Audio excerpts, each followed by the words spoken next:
कल्याणमध्ये घटस्फोटाच्या वादातून एका महिलेवर आणि तिच्या भावावर जीवघेणा हल्ला करण्यात आला आहे।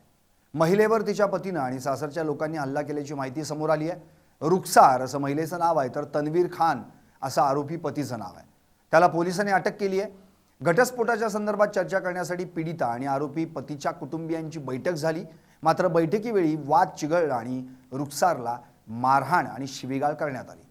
या घटनेनंतर रुखसार आणि तिचा भाऊ असलम हे तक्रार देण्यासाठी महात्मा फुले पोलीस ठाण्यात गेले, मात्र पोलीस ठाण्याबाहेरच आरोपी पती, सासरा, दीर आणि नणंद यांनी त्यांच्यावर चाकून आणि दगडाच्या साहाय्याने हल्ला केला। गंभीर जखमी अवस्थेत दोघांनी स्वतःचा जीव वाचवत पोलीस ठाण्यात धाव घेतली। आरोपी त्यांचा पाठलाग करत पोलीस ठाण्याच्या आवारापर्यंत पोहोचले।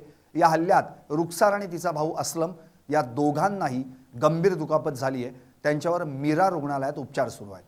दोघांची प्रकृती चिंताजनक आहे। आरोपी तन्वीर खान हा सराईत गुन्हेगार असून यापूर्वी त्याच्यावर हद्दपारीची कारवाई देखील करण्यात आली होती, अशी माहिती पोलिसांनी दिली। सध्या सासरा आणि दीर फरार असून त्यांचा शोध सुरू आहे।